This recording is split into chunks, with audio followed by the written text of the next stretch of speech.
아로마 전문 교육 강사 과정. 자, 지금부터는 조금 재미없는 부분일 것 같습니다. 우리는 강의에 필요한 기본 이론을 아로마 테라피 전문가 자격증 과정을 통해서 아마 다 숙지하셨었고 또 알고 계실 텐데요. 이 많은 이론들 중에서 우리가 실제 수업에서 어떻게 적용해야 하느냐, 아마 영원한 숙제일 것 같습니다. 또한 알고 있는 지식들은 굉장히 많은데 받아들일 수 있는 대중은 처음 접하거나 아니면 그런 이론 얘기들을 잘 이해하지 못할 수 있잖아요. 그래서 어떻게 하면 그 이론 이야기를 할 수 있을지, 실질적으로 강의에는 어떻게 전하면 좋을지 한번 이야기를 나눠보도록 하겠습니다. 아로마 테라피의 정의는 여러분들이 알고 계신 것처럼 아로마, 향기나는 물질과 테라피, 치유의 합성어인데요. 모든 향기가 다 치유가 일어나지 않습니다.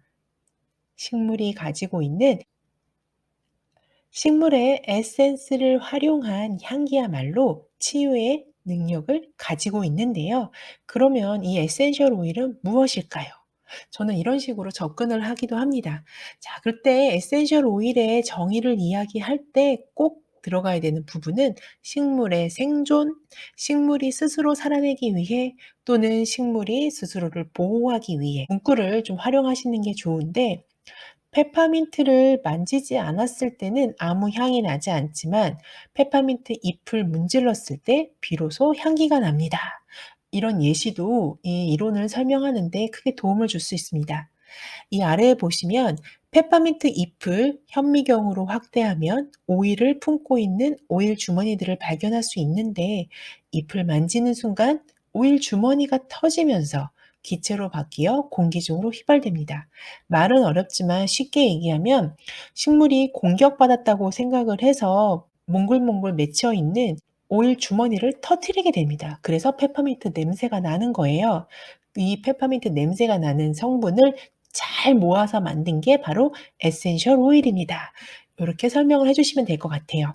그리고 이 에센셜 오일 안에는 다양한 화학 물질들을 가지고 있는데 우리는 이래서 에센셜 오일을 휘발성 방향족 유기 화합물이라고 합니다라고 설명하실 수도 있겠고요.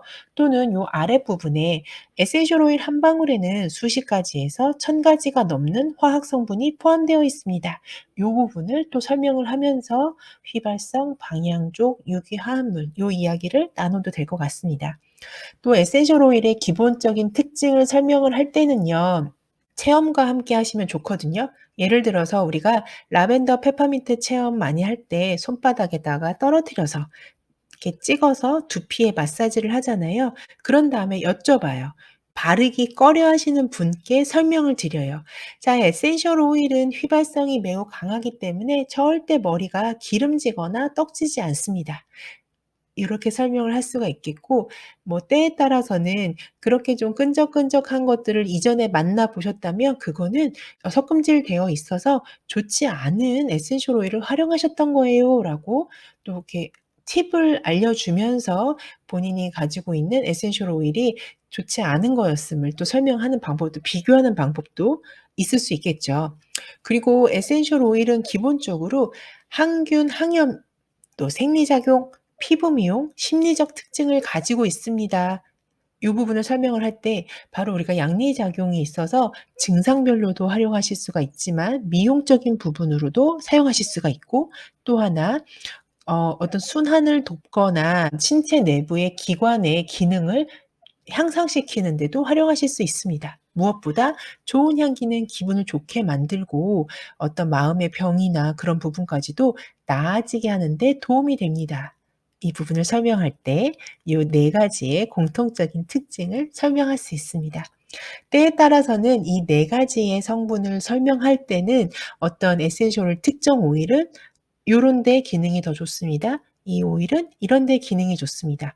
하지만 특히 라벤더를 대표적으로 설명을 할 때 "자 어디에 뭘 써야 될지 모를 때 그냥 라벤더 쓰세요."라고 이야기하면서 왜냐하면 라벤더는요 항균, 항염 효과도 가지고 있고요. 생리작용도 하고요. 피부 미용에도 좋고요. 심리적인 특징까지 가지고 있어요라고 대표해서 이야기하시는 것도 가능하겠죠. 근데 중요한 거 라벤더만 그런 건 아니고 모든 오일들이 대부분 공통적으로 이런 특징을 가지고 있어서 내가 가지고 있는 에센셜 오일을 어 만약에 없는 게 있다 그러면 다른 걸로 대체해서 활용하실 수 있습니다. 요 설명을 할 때도 저는 이 얘기를 많이 인용합니다. 에센셜 오일을 활용하는 방법은요. 아로마 테라피를 설명하는 데 있어서 가장 기본적인 거죠. "냄새 맡는 방법, 또 피부 도포 방법, 섭취 방법이 있습니다."라고 하면서 간략간략하게 설명을 하는 거예요. 뒤에서 우리가 다루겠지만 이 방법을 설명할 때 이한희 씨가 코스모폴리탄 그 유튜브에서 활용했던 방법을 영상을 함께 좀 공유해서 보기도 하는데요. 이 중에서 좀 설명하기 좋은 거는 냄새 맡는 방법은요. 가장 안전하게 아로마 테라피를 즐기고 가장 손쉽게 아로마 테라피를 즐기는 방법입니다. 대표적인 방법입니다. 라고 이야기할 수 있습니다. 그리고 피부 도포와 시에는 우리가 원액이기 때문에 반드시 희석해서 사용을 하셔야 됩니다. 라고 설명하실 수가 있겠고요. 섭취는 모든 오일이 다 되는 게 아니라 허가받은 일부 오일에 한해서만 섭취가 가능합니다.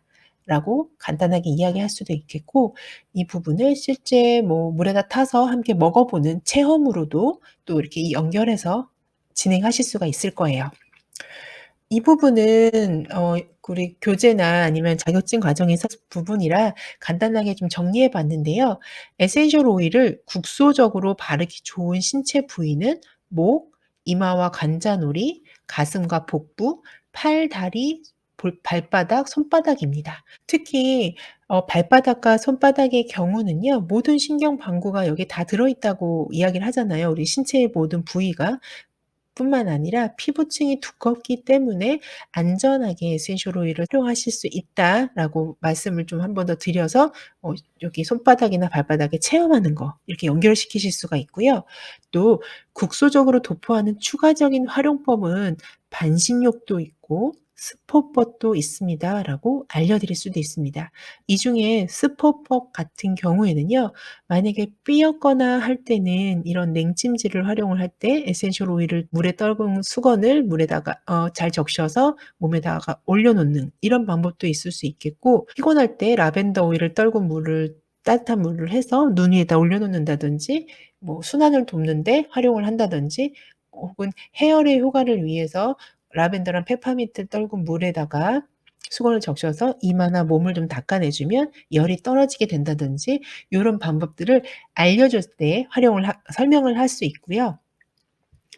사용을 피해야 될 민감한 부위는 눈만 기억하시면 됩니다. 눈 주변은 특히 자극이 심하기 때문에 굉장히 조심해야 되고 사람에 따라서 피부에 대한 반응이 다를 수 있기 때문에 안쪽 피부 좀 연약한 부분에 먼저 패치 테스트를 하는 거를 할 수도 있다라고 이야기를 한다든지 아니면 반드시 희석해서 좀 사용을 하셔라라고 한 번 더 강조할 수가 있을 거예요.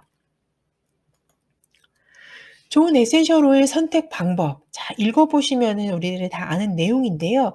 명심하셔야 될 거는 얘를 수업에 어떻게 활용하느냐? 바로 실험으로 활용을 합니다. 우선 에센셜 오일 병을 나눠 주고 직접 눈으로 이러이러한 갈색 차간병이냐 아니면은 식물의 학명이 표기되어 있느냐 아니면 전성분이 다 있느냐 이런 것들을 각자 돌아가면서 이 오일병을 확인하셔서 이렇게 체험하시는 방법 하나 있고요. 두 번째는 흰 종이에 떨어뜨리거나 물에 떨어뜨려서 이 에센셜 오일이 섞음질되어 있는 것과 그렇지 않은 것의 비교 분석하는 비교해 보는 그런 실험을 좀 해볼 수 있는데 이런 실험의 경우는요. 학생들 수업에서 활용하시면 반응이 매우 좋고요.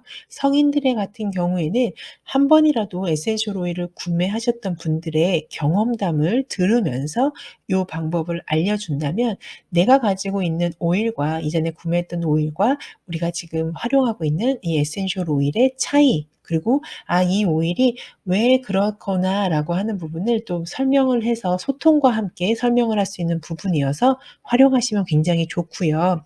또 아래 부분들 왜 에센셜 오일 전문 판매 회사 제품을 꼭 사용하셔야 되는지 또 이런 실험 자료를 제공할 수 있는 회사 제품을 왜 사용해야 되는지에 대한 부분은 안정성과 관계가 되어 있다. 신뢰도와 관계가 되어 있다. 전문성과 관계가 되어 있다 정도로 알려주시면 될 것 같습니다. 근데 피해야 될 특징들도 우리가 다 알고 있잖아요. 원산지가 동일하다거나 아니면 가격이 지나치게 동일하다거나 아니면 그러니까 지나치게 저렴하다거나 아니면 가격이 아예 동일하다거나 이런 부분들은 섞음질돼 있을 가능성 또는 합성 인공 향료로 만들어질 가능성이 매우 높고요. 또한 프로그레스 퍼퓸 오일, 에센스, 아로마틱 오일 이런 식의 표기법은요. 합성 인공 향료일 가능성이 100% 이기 때문에 왜 합성 인공 향료를 사용하면 안 되는지에 대한 부분을 연결해서 설명을 해 주신다면 또 굉장히 효과적인 교육 이론이 될 수 있습니다. 알고 계시죠? 바로 이런 인공 합성 향료들은 석유가 원료입니다. 석유에서 100% 추출하기 때문에 두통 유발이라든지 아니면 환경 호르몬 쪽으로 몸에 작용을 해서 또 다른 문제점을 유발할 수 있거든요. 그래서 인공 향료는 절대 사용하면 안 된다. 경피독과 묶어서 설명을 해 주실 수도 있겠죠. 에센셜 오일 사용 시 주의 사항입니다. 자, 이거는요. 우리가 에센셜 오일을 구매하신 분들께도 반드시 안내해야 되는 필수적인 부분인데요. 이 중에서 꼭 한두 마디만 제가 첨언을 하자면 에센셜 오일은 의약품이 아닙니다. 따라서 "질병과 관련된 오일 사용은 의사와 상담하세요."라는 거를 명시합니다. 그러면서 뒤에 덧붙여야 되는 부분은 뭐냐? 하지만 에센셜 오일은 양리적인 효능이 분명히 있기 때문에 그 증상이 나아지는데 도움이 될 수 있습니다. 그거는 분명합니다. 다만 그런 치료 목적으로 에센셜 오일을 사용하실 때는 반드시 의사와 상담하십시오.